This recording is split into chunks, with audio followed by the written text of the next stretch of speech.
Hello students, आज की class में आपका स्वागत है। औद्योगिक तंत्र में निवेश, प्रक्रम और निर्गत शामिल है। निवेश में कच्चे माल, श्रम और भूमि की लागत, जल की उपलब्धता, परिवहन, विद्युत और अन्य अवसंरचना शामिल है। प्रक्रम में कई तरह के क्रियाकलाप शामिल हैं जो कच्चे माल को परिष्कृत माल में परिवर्तित करते हैं। निर्गत अंतिम उत्पाद और उसमें अर्जित आय है। सूती वस्त्र उद्योग के संदर्भ में कपास, मानव श्रम, कारखाना और परिवहन लागत निवेश में हो सकते हैं। प्रक्रमों में ओटाई, कटाई, बुनाई, रंगाई, छपाई आदि शामिल है। कमीज जैसे आप पहनते हैं वह उत्पादन है। कोई भी उत्पादन के 3 प्रमुख सोपान होते हैं: निवेश, प्रक्रम और निर्गत। निवेश के अंतर्गत कच्चा माल, श्रम, भूमि, लागत, मशीनें इत्यादि शामिल होती हैं। प्रक्रम में उस कच्चे माल के साथ को परिष्कृत करके उत्पादन में बदलना रहता है। और निर्गत जो है वह अंतिम उत्पाद है जो हम बाजार से अपने उपयोग के लिए उपलब्ध करते हैं। जैसे सूती वस्त्र उद्योग के लिए, सूती वस्त्र उद्योग के संदर्भ में हम देखते हैं तो पहले कच्चा माल क्या है? कपास, मानव श्रम, कारखाना और परिवहन लागत, ये सभी निवेश है।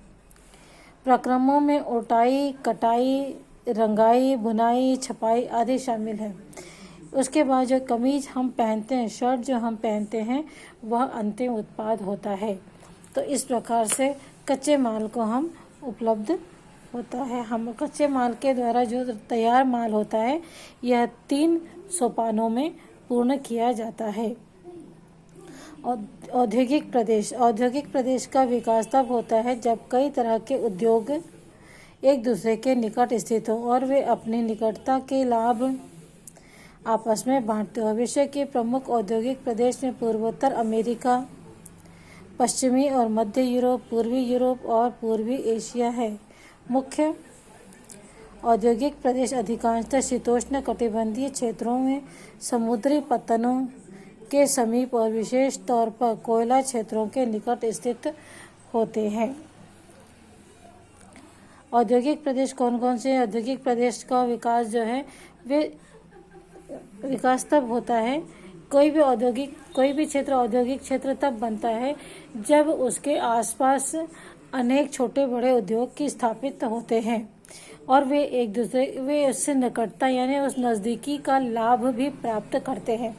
जब मान लीजिए जैसे शर्ट बनाने का है, हमने जैसे सूती वस्त्र का देखा, सूती वस्त्र का उद्योग लगाया, लेकिन सूती वस्त्र से संबंधित, उसको बनाने से संबंधित जो अन्य आवश्यकता की वस्तुएं हैं उनके छोटे छोटे अन्य कारखाने या अन्य उद्योग जो हैं आसपास लग जाते हैं, तब उसका क्षेत्र जो है बढ़ जाता है और उसे हम औद्योगिक क्षेत्र कहते हैं। जैसे सूती वस्त्र उद्योग के लिए रंगाई के लिए कलर, कपड़ा सिलने के लिए धागा, सुई, मशीनें, ये सब वस्तुएं अगर आसपास के में उपलब्ध होती हैं तो यह क्षेत्र जो है औद्योगिक क्षेत्र कहलाएगा। विशेषकर औद्योगिक क्षेत्र कौन कौन से हैं विश्व में? पूर्वोत्तर अमेरिका, पश्चिम और मध्य यूरोप, पूर्वी यूरोप और पूर्वी एशिया है। मुख्य रूप से औद्योगिक प्रदेश जो शीतोष्ण कटिबंधीय क्षेत्रों में समुद्री पत्तन यानी बंदरगाह के समीप और विशेष तौर पर कोयला क्षेत्रों के ही निकट स्थित होते हैं। भारत में अनेक औद्योगिक प्रदेश हैं, जैसे मुंबई पुणे समूह, बेंगलोर, तमिलनाडु प्रदेश, हुगली प्रदेश, अहमदाबाद, वडोदरा प्रदेश, छोटा नागपुर औद्योगिक प्रदेश, विशाखापट्टनम, गुंटूर औद्योगिक प्रदेश, गुड़गांव, दिल्ली, मेरठ औद्योगिक प्रदेश, कोल्लम, तिरुवनंतपुरम औद्योगिक प्रदेश आदि।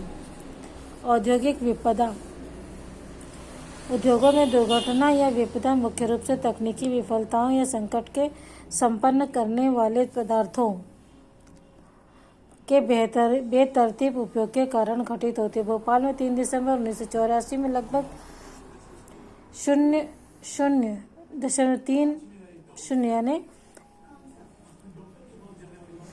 रात्रि 12:30 बजे घटित अब तक की सबसे त्रासदपूर्ण औद्योगिक दुर्घटना है। यह एक प्रौद्योगिक दुर्घटना थी जिसमें यूनियन कार्बाइड के कीटनाशी कारखाने में हाइड्रोजन साइनाइड तथा प्रतिक्रियाशील उत्पादों के साथ साथ अत्यंत विषैली मिथाइल आइसोसाइनेट गैस का रिसाव हुआ था।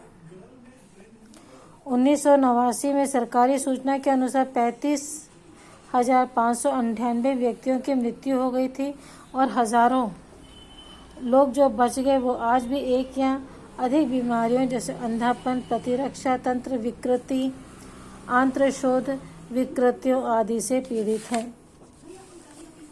यह भारत की सबसे बड़ी दुर्घटना थी। 1984 में मध्य रात्रि की हुई थी जिसमें हजारों लोग मारे गए थे और जो बचे वे आज भी विभिन्न प्रकार की बीमारियों से ग्रसित है। यह भोपाल में हुई थी घटना।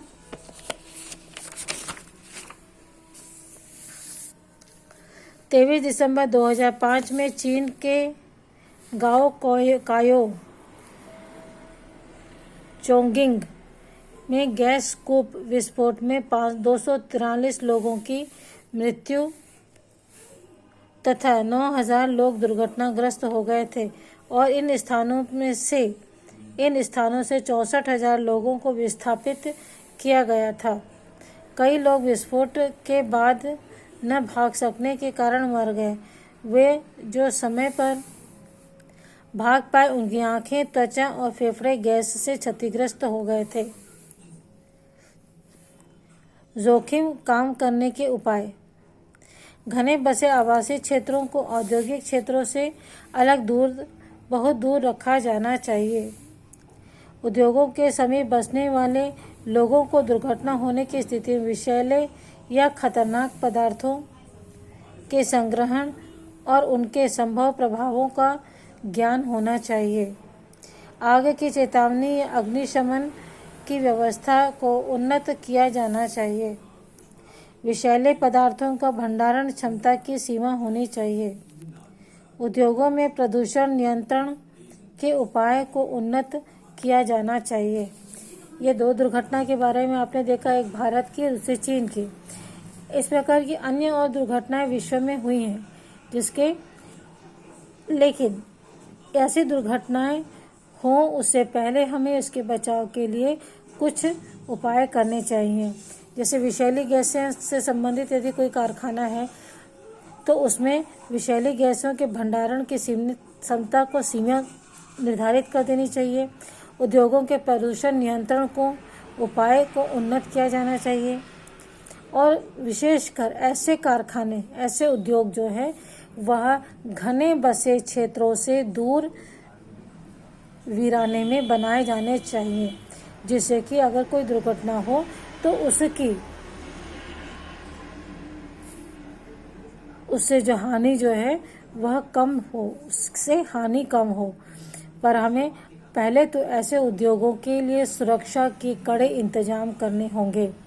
उद्योगों के समीप बसने वाले लोगों को दुर्घटना की जानकारी होनी चाहिए कि हमें यहाँ पर रह रहे हैं तो दुर्घटना किसी भी समय हो सकती है और यदि दुर्घटना होती है तो ऐसी स्थिति में विषैली या खतरनाक पदार्थों का संग्रहण और उससे प्रभावों का ज्ञान भी होना आवश्यक है लोगों को कि हम यदि कारखानों के नज़दीक रह रहे हैं तो हमें इसका नुकसान भी उठाना पड़ सकता है। तो बच्चों इस वीडियो में इतना ही। अगले वीडियो में हम इसके आगे देखेंगे। ठीक है, बाय।